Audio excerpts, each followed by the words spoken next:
Hello, hey, howdy, greetings, bonjour, bonjour, bonjour, bonjour, bonjour, bonjour. Good day. Oy vey. Hello.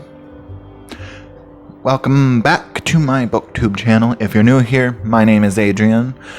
And my main plan so far, we'll see how it goes in terms of like footage length. But so far I'm thinking today I am going to film a book haul. Despite my book ban, I needed to get some books. And also, there was a 10% off for or more books for getting a couple books, so I got a couple more. But yeah, I'm thinking of doing the book haul. And then my September TBR with that, because I figured it's best to get the book haul in first, sort of. That, or we're going to just be doing a book haul. I'm doing it really fast just because in like 24 minutes there's going to be a hypnotist performing, so we need to get through this rather fast. Maybe. So I'll be going to try to record as much of this as I can, and then leaving, and then coming back and recording the rest of the TBR. Which will also be helpful because I still have to finish selecting a few things. I'm not going to be doing any challenges. But yeah, let's dive in. Okay. So, this pile here is all the books I have acquired. So, first on top, we just have Ursula Zelinsky's Middle Ground, which follows two boys in a Nazi labor camp who, one may be a Nazi, one may be, yes, one half Jewish, the other's a Nazi, maybe? And he's a veteran. They are trapped together in a nightmare device to destroy them both, which demands that they relate to each other only as oppressor and victim. Yes, okay. So it is like kind of like, this veteran is kind of commanded to do work in this camp, even though he may not be for it. Next, ended up going to the college's library, and I saw Gulliver's Travels by Jonathan Swift in this very nice edition, which I was able to get rather cheaply because it was quote-unquote used, even though like it looked like pretty much in brand new condition, like it's not even discolored. There was no like thumbing marks from the on the pages. And I just had to get some stuff off the back. Like there wasn't even coloring on the back. All of the coloring there is from me trying to get the stickers off. But yeah, so I technically had some sort of edition of Gulliver's Travels, but it was just like this weird children's abridged version that was like old and stuff like that, but it wasn't like the full Gulliver's Travels. So I wanted the full version, saw it for like $6 and was like, I'll get it. Because I can't enter a library, a bookstore, without ending up with at least one book. I did take a bunch of pictures of various other books to remember that I want to get, because there is that, like, I saw some of the Penguin cloth-bound hardbacks, and they were just gorgeous. Like, there was one edition of Bleak House that I was like, oh my gosh, I like that. But let's continue. Anyways, so next I got The Fairy Queen by Edmund Spenser. This is an older Penguin Classics edition. I think they have a newer one that has a different like cover, but also it's one of the ones that has the red band across the top, which I think I have an idea that I think at the same time either the Oxford World's Classics or Penguin Classics did the red across the top, and then the other followed suit to kind of distinguish, like be like, see, we're alike, we're classics. But yeah, I got The Fairy Queen. I'm going to be reading this not reading all of it, but reading book 2 for my English class this semester, so you'll see me talk about it for my TBR. Next, I got this book, Milton Selected Poetry and Prose, a Norton Critical Edition, because this is also needed for my Studies in English Renaissance Literature class. But yeah, so we're going to be reading a few of Milton's works as we go along. Next, I got Galatea by John Lyly. Galatea, I don't even know. But it's a very interesting sounding play that plays a lot with like very weirdly contemporary aspects and stuff like that. I don't know, but whoever owned this before me really marked it up and left some tabs and stuff like that. But I'm not too opposed to that. I only am troubled when I can't read it, because then it's just something distracting that my brain keeps trying to decipher while trying to read through the rest. But if I can read someone's annotations in a used book, I'm fine with it, because it's like sharing the book with a person who read it before me in a fun way. I don't know. Then there's Tim by Howard Overing Sturgis, who apparently was an intimate friend of Henry James in a very interesting way. They have like a little bit of a letter between them from Henry James to Howard Sturgis in 1913. That's kind of cute. I saw this and found out that like people in the ratings, I was looking at it, and they were like, Howard's Overing Sturgis wrote fantastic novels. It's a shame he only wrote 3. And so when I came across it, I was like, well, let me get it and see what his work is like. But yeah, it's just interesting to kind of see. But yeah, so there's Tim. This final one being Ben Jonson's Plays and Masks. The second Norton Critical Edition. Because this is also for the English class, Studies in Renaissance Literature. We're specifically focusing on characters and kind of concepts like that, so that's fascinating. But yeah. Uh-oh, there's people walking by. Don't look in here.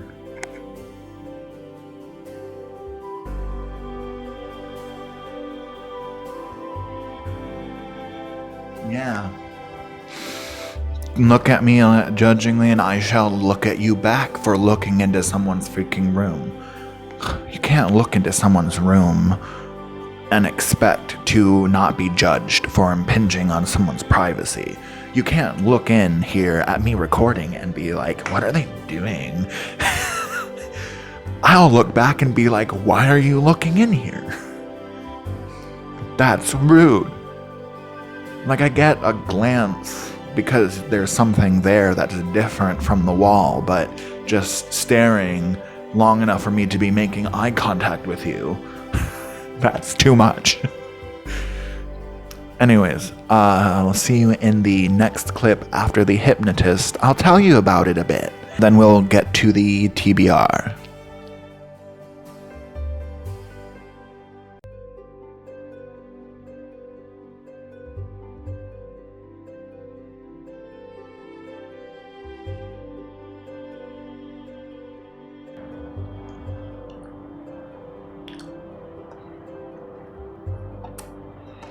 All right.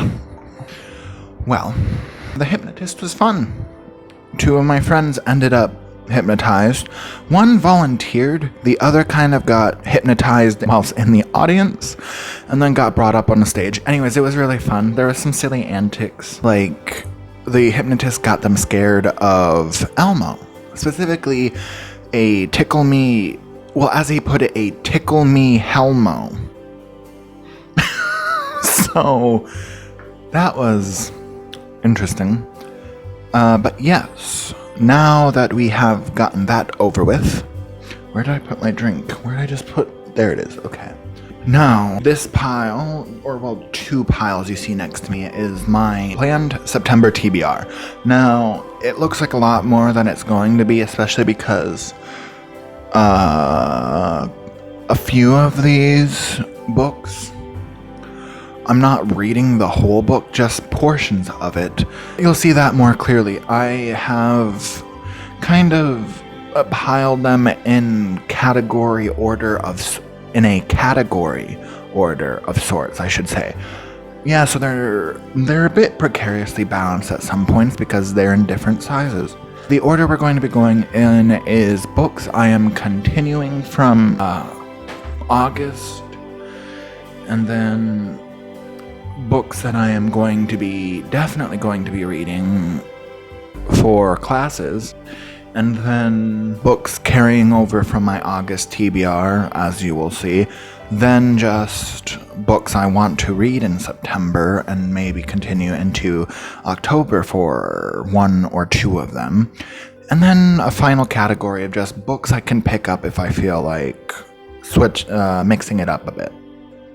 Let's get into the TBR. So, first off, I am going to be continuing a Monster Calls by Patrick Ness.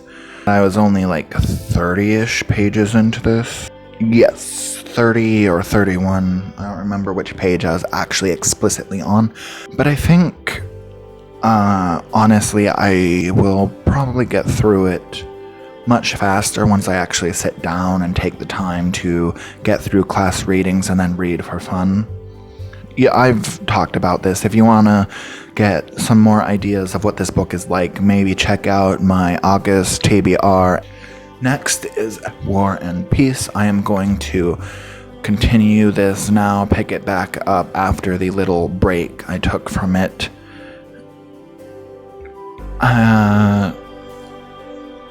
I only have 340 some pages, I think, left.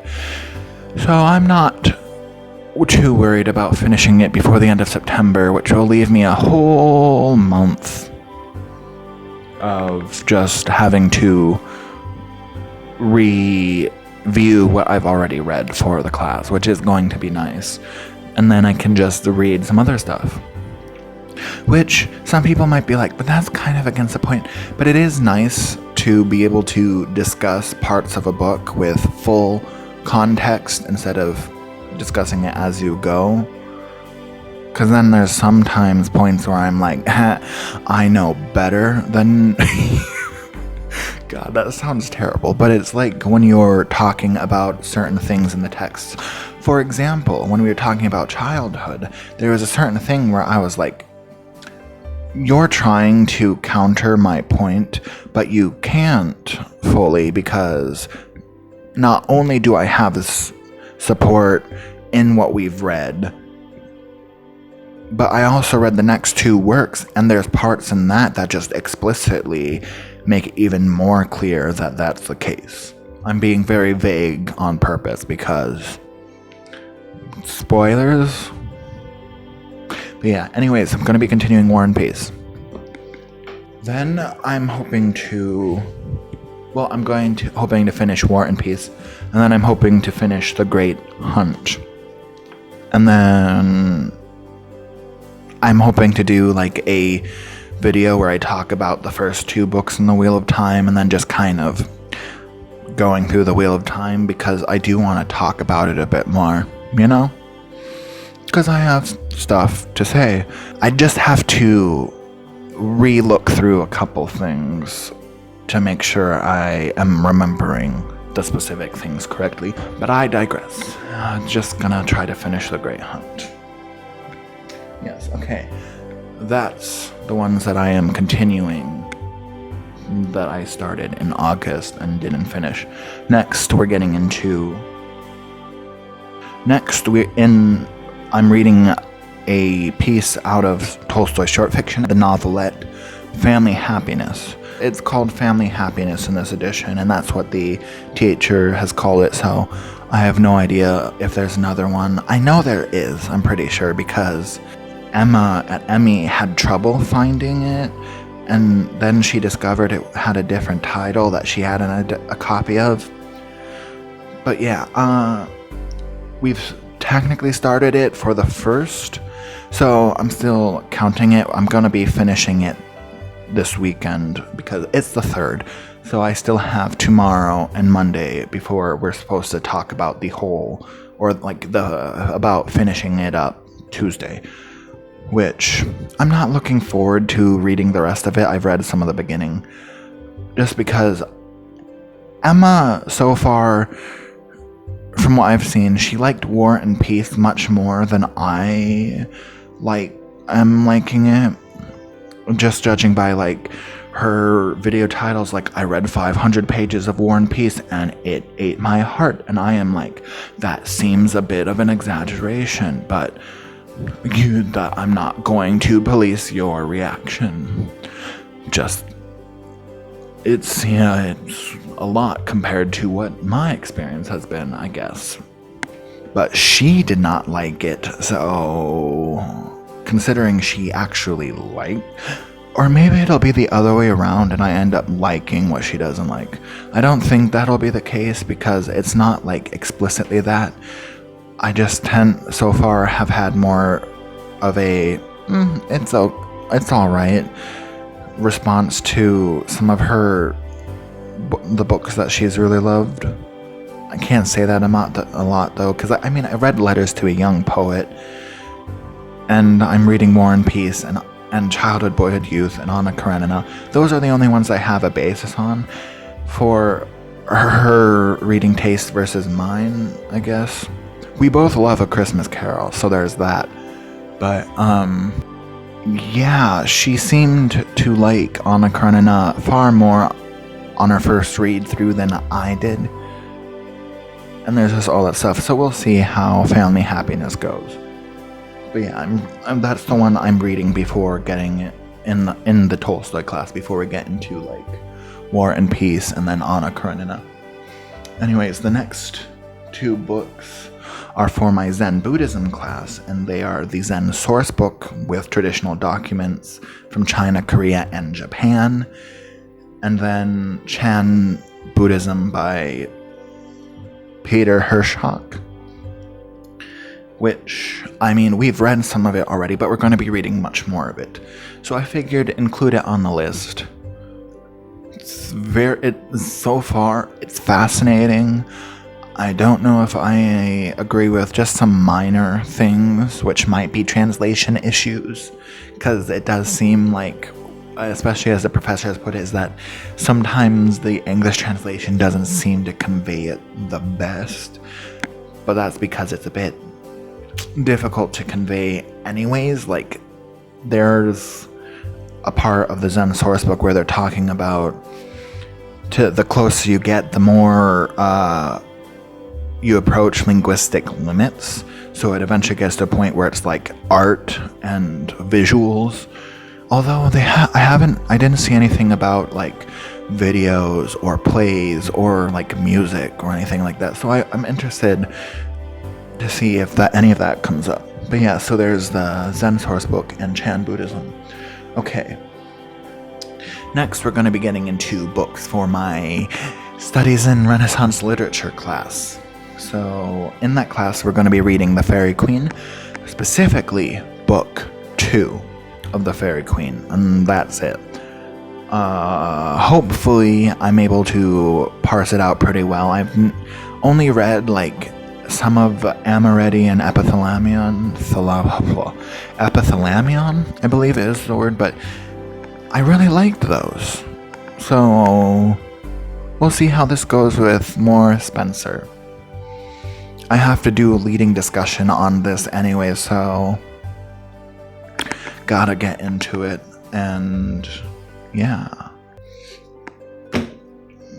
Oh boy, this pile is gonna get really bad. I hope it doesn't fall over. Anyways, next we're going to be reading a work out of Milton's Selected Poetry and Prose, specifically his play Comus, I believe it is. But I had the biggest trouble trying to find it in this book because it's not actually properly titled Comus in this anthology. It's instead a masque presented at Ludlow Castle, and then it has in parentheses Comus. Yes.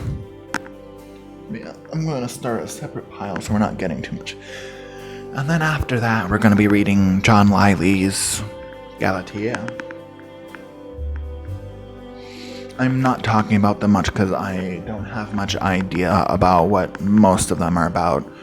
I just I guess I'll just say that the Fairy Queen is just kind of like a series of like not anthologies. But there's a specific word. The cave allegories. It's a series of like allegorical, fantastical knight tales following different knights representing different virtues and stuff like that. But yeah, I am very much looking forward to it, reading that. And then the rest are just Renaissance pieces, with Galatea apparently being one of the most weirdly contemporary ones that still perform to this day because of how like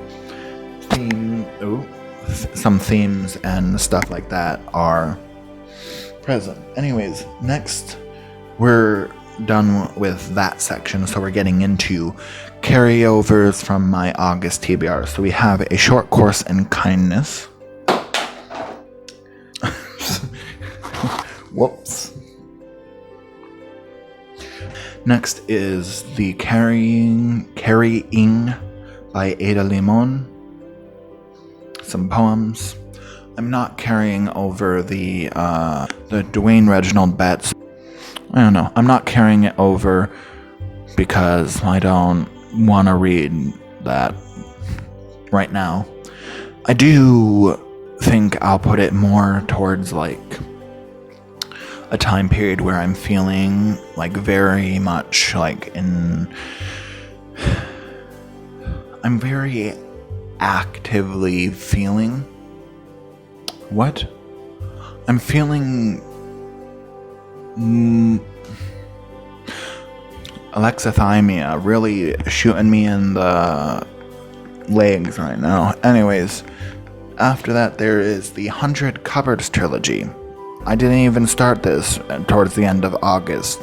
I do think I will this month though. Might spread it out more just to like kind of have a bit more of like buddy reading or read-alongs. I think there's there's folded corners in this. Don't know how that happened, but it's a shame. And well, they're already beat up because they're very old and dealt with younger me, as well as me sharing with some people. So they've experienced some stuff. Yeah. And that's all of the carryovers. Now we're getting into the ones that are just ones that I want to get to. Starting with The Dragon Reborn, Book 3 of the Wheel of Time, because if I plan to finish The Great Hunt, I'll probably want to start The Dragon Reborn. Can't really say much about it beyond it just being the third book in the Wheel of Time. Because why would you talk about what a third book is about in a series? Then we have this weird little book, How to Read Literature Like a Professor. Just because it seems like a fun thing to see, especially because it's written by a professor, I believe. So, while I do already enjoy reading and thinking like an English major and reading literature a bit like a professor, it'll be interesting to see what this professor has to say professors think like. You know, getting in the mind of an English professor sounds fascinating and funny. Also, it might just give me some ways of reading that I haven't encountered yet, because as an English major, you really can't encounter all of the different like lenses or like symbols, all that stuff. You kind of end up pushed into a certain section, even though I am an eclectic who wants to collect, gotta catch them all. But instead of Pokemon, it's just knowledge, all of the classes. But I don't want to be graded, it's just I want to learn a lot. The next book that I want to read, especially after I get through War and Peace, to see, like, cause since I've kind of just mostly read Tolstoy, I would prefer to go to Dickens. So I have The Pickwick Papers by Charles Dickens on my TBR. which is the one that I would be totally fine with continuing into October as part of just being Victober, I guess. But yeah, I don't know much about this. I think it's just a bunch of like, what is it? Not apologues. What? Analogs? No. It's an E. Words. No. Episode. It's kind of it's from what I've seen from, I guess, Emma, it's kind of a bit of an episodic long novel following what's his face? His Mr. Pickwick and his like club as the kind of journey places. And it's kind of like a bunch of things where they kind of come together and it wraps up and stuff like that. But I don't know nearly enough. It's just Dickens' first novel, which I am so excited to read. I want to read more Dickens than just what I've read, which is A Christmas Carol and Bleak House. Like, I've loved both of those. And I don't expect to love every Dickens work. I'm not that kind of person. But I'm not naive enough to think that an author will write all, like, gold. But I do, like, Dickens just has a way of writing that fits sometimes, if that makes sense. But yeah, something that, picking this up, I was actually really excited to see was William Thackeray's quote on the back, which he wrote Vanity Fair and was kind of like a bit of a contemporary competitor to Dickens. Like, if I remember correctly, they had this thing where their serialized like publications would come like color-coded. And I think Thackeray was yellow and Dickens green. Don't know if I have that right. But it's kind of like fascinating to see that Thackeray like said, a man who, 100 years hence, should sit down and write the history of our time would do wrong to put that great contemporary history of Pickwick aside as a frivolous work.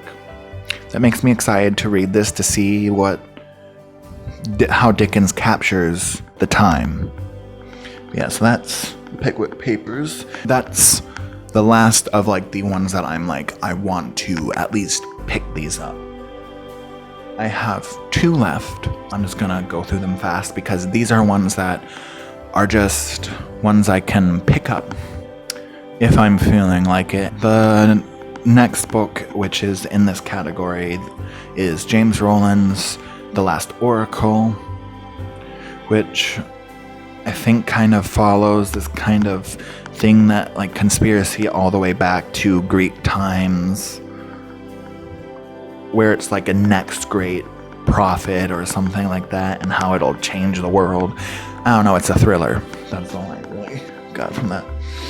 And then there's Hidden by Victoria Lustbader, which follows 2 families and their interactions, like wealthy and poor, in like the 1920s. There may be some salacious things for the time happening. But yeah, that's Hidden. And that is all on my TBR. Thank you so much for joining me in this video with a book haul of sorts and then my TBR. I have no idea what I'm going to do for a thumbnail. Anyways, thank you so much for watching. Thank you so much for joining me.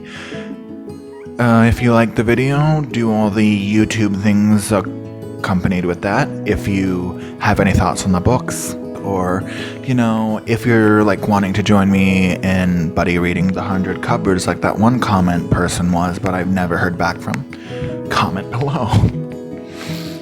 Or if you're wanting to like read along any of these with me, same thing, comment below. Subscribe and hit the notification bell if you want to see more from me.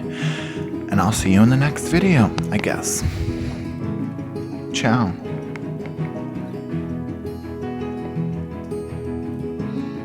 Is there caffeine in this drink? Bye.